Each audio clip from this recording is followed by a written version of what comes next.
Okay, welcome to Kofu. It's raining quite heavily, so I'm here to watch the Emperor's Cup last 16 match between Ventforet Kofu and Hosei University. This is the journey that actually began back in May when I pulled the number 5 out of a hat, which took me to Yamanashi prefecture for Matsue City against Kamatamare Sanuki. In that game, in round 1, Kamatamare Sanuki won 4-2 on penalties against Matsue City. Then in round 2, Gamba Osaka, also my camera is getting wet, this is quite heavy rain. In round 2, Gamba Osaka beat Kamatamare Sanuki 7-1. Then, in the last round, Hosei University stunned Gamba Osaka with a 2-0 win. Gamba Osaka are a J1 team, Hosei University are just a university team. So tonight we'll see if Hosei can go one step further and knock out another J.League team. So hopefully the rain will stop and we'll head to the stadium to see what happens.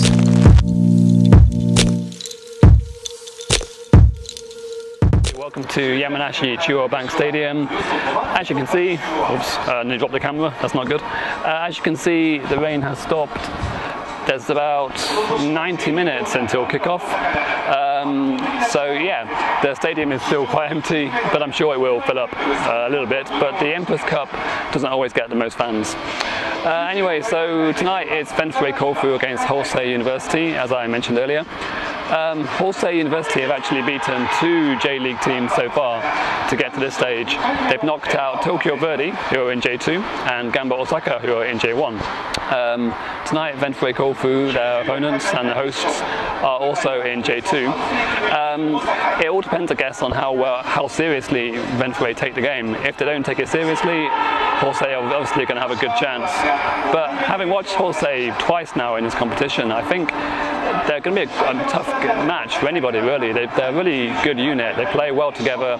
They run a lot. They press the opponent really hard. So it's going to be a tough one, I think, for Ventforet. But let's see. It should be an interesting match.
So half-time, Ventforet Kofu lead 1-0. They've looked pretty good, the home side. Probably started much better than Hosei. Hosei didn't really look in the game to begin with.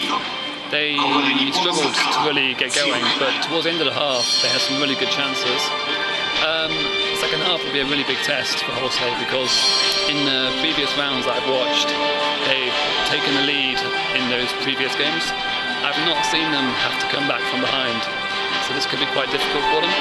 But you never know, they're a pretty good team, so let's see what happens. The turnout is not too bad. There are quite a few Hosei fans here. The Ventforet fans are very loud, so the atmosphere is pretty good. I'm really bad at estimating attendances, so I'm not going to try and guess how many are here, but it's been good so far. Let's see what happens in the next 45 minutes.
Kofu Castle the next day.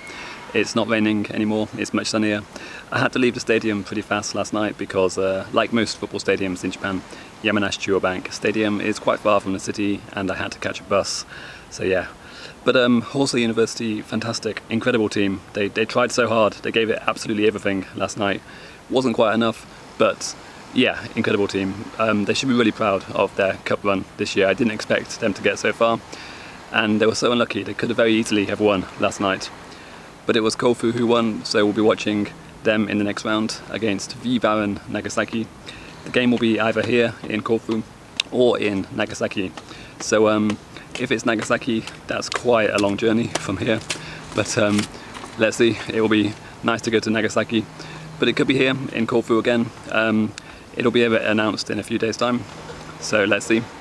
But thank you very much for watching. I'll see you in the next round of the Emperor's Cup, which will be the quarterfinals. So thank you very much. See you then.